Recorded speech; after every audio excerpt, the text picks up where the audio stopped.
सदन में आज राष्ट्रपति के अभिभाषण पर बहस के दौरान जबरदस्त हंगामा देखने को मिला। विवाद देशभक्ति से शुरू हुआ, जिस पर राहुल गांधी ने केंद्र पर निशाना साधते हुए पूर्व आर्मी चीफ MM नरवणे की अप्रकाशित किताब और एक आर्टिकल का हवाला दिया। राहुल गांधी ने जैसे ही इसका जिक्र किया, बवाल खड़ा हो गया। राहुल गांधी के भाषण ने सदन में लगभग 45 मिनट तक गतिरोध पैदा किया। वहीं भाषण की शुरुआत राहुल गांधी ने अपने ही अंदाज में की। Raise the issue about our patriotism, our understanding of Indian culture. Rahul Gandhi ने इसी मुद्दे पर पूर्व आर्मी चीफ नरवणे के बुक का जिक्र किया, जिस पर बवाल मचा। क्या वह पुस्तक प्रकाशित हुई है जिसमें यह सब सारी बातें लिखी हैं? यदि प्रकाशित हुई है तब तो आप उसका उल्लेख करिए, नहीं प्रकाशित हुई है तो उल्लेख करने का कोई औचित्य नहीं है।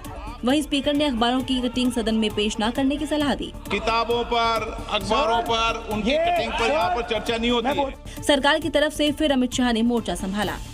उन्हें स्वयं स्वीकार किया कि पुस्तक प्रकाशित नहीं हुई है। अब जो पुस्तक प्रकाशित नहीं हुई है, इसका जिक्र सदन में कैसे हो सकता है? इस दौरान सदन में जोरदार बहस देखने को मिली। वहीं MM नरवणे की किताब पर सदन भीतर तो गहमा-गहमी देखने को मिली ही, लेकिन सदन के बाहर भी जमकर सियासत हुई। यहां राहुल गांधी ने केंद्र सरकार पर डरने का आरोप लगाया, तो वहीं सरकार ने राहुल गांधी पर आर्मी का मनोबल तोड़ने की बात कही।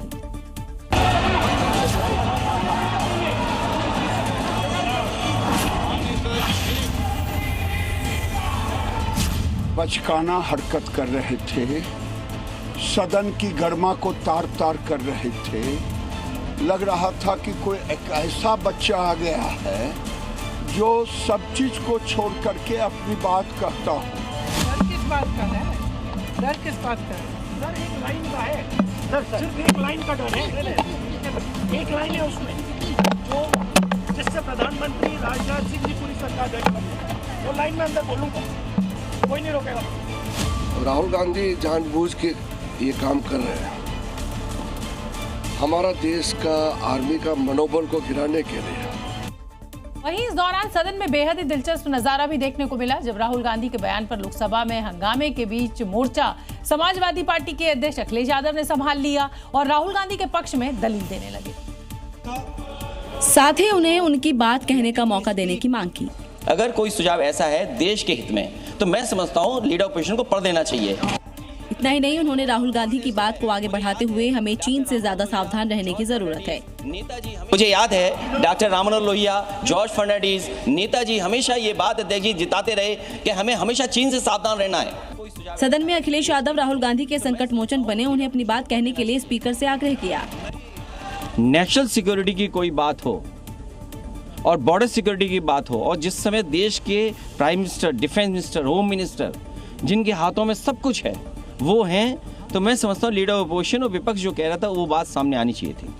वहीं इस दौरान सदन के बाहर का भी माहौल बेहद तनावपूर्ण दिखा।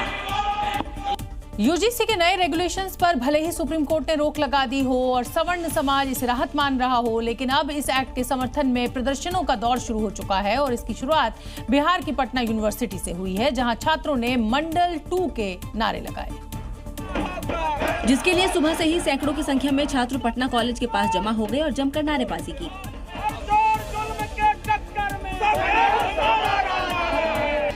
यहाँ तक कि इस आंदोलन की तुलना मंडल कमीशन तक से होने लगी। UGC के सम्मान में फिर से मंडल 2 मैदान में। जिसके बाद ये लोग गांधी मैदान की ओर बढ़ने लगे।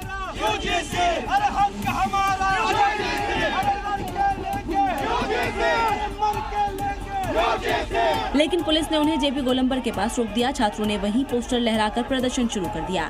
हम लोग का आंदोलन इतना कड़ा होगा, इतना देश तक मैसेज जाएगा पूरे देश विदेश में कि सरकार को झुकनी होगी। ये एक तरह का मंडल 2 ही है, क्योंकि इस तरह से आप देखिए कि पूरे भारत में जो सुप्रीम कोर्ट ने जो फैसला लिया उसके खिलाफ बातचीत तो हो रही है।